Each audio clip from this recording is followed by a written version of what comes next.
அஸ்ஸலாமு அலைக்கும். கதிஜாவின் உலகத்திற்கு உங்கள் அனைவரையும் வரவேற்கிறேன். இன்றைக்கி நம்ம என்ன பார்க்க போகிறோன்னா, ஃப்ரெஞ்ச் ஃப்ரை எப்படி செய்கிறதுன்னு பார்க்க போகிறோம். அதுக்கு என்ன செஞ்சுருக்கோன்னா, உருளைக்கிழங்க நல்லா நீல வாக்கில் நறுக்கியிருக்கோம். நறுக்கிட்டு அதை ஒரு 5 நிமிஷம் நல்லா தண்ணியில் போட்டு நல்லா கொதிக்க வச்சாச்சு. கொஞ்சம் லைட்டாக உப்பையும் போட்டு, அப்போ தான் அதில் நல்லா உப்பு பிடிக்கும்.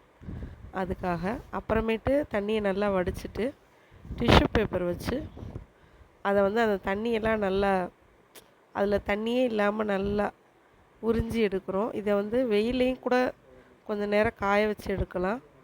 ஆனால் நம்ம இப்போது நைட் நேரம் செய்கிறனால இதை என்ன பண்ணிடுறோம், டிஷ்யூ பேப்பரில் வச்சு அது நல்லா ஒரு ஈரம் கூட இல்லாமல் நல்லா தொடச்சி எடுத்துக்கணும். நல்லா டைட்டாக வச்சு தொடச்சி எடுத்துக்கிட்டோன்னா தான் எண்ணெய் ரொம்ப குடிக்காமல் இருக்கும். அதே மாதிரி நம்ம எண்ணெயில் போட்டு வறுக்கையில் நல்லா கிரிப்ஸியாகவும் வரும். இப்போ என்ன பண்ணிடலாம், எண்ணெயில் போட்டு அதை வறுக்க ஆரம்பித்தாச்சு.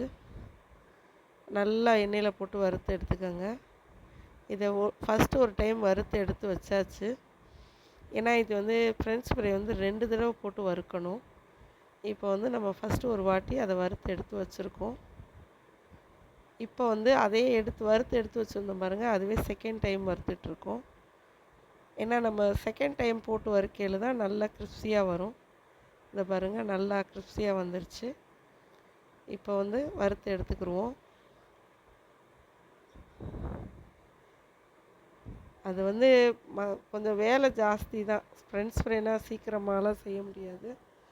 அதை ரொம்ப நேரம் நம்ம எண்ணெயில் போட்டு நல்லா கோல்டன் ப்ரௌன் ஆகிற வரை வறுத்து எடுக்கணும். இப்போ நல்லா வறுத்து எடுத்தாச்சு.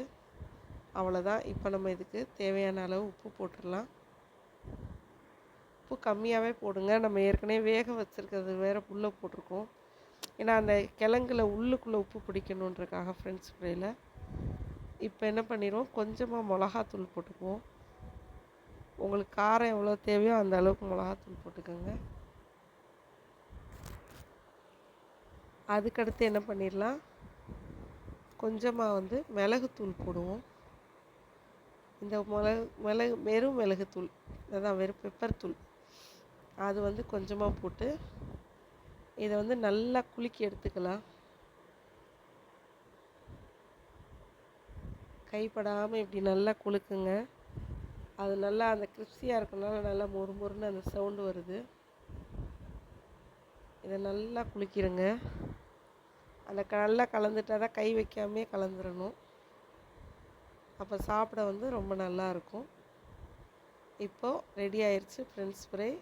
இதை மாதிரி நீங்களும் உங்கள் வீட்டில் செஞ்சு சாப்பிட்டு பாருங்கள். ரொம்ப சூப்பராக இருக்குது ஃப்ரெஞ்ச் ஃப்ரை. பாய்.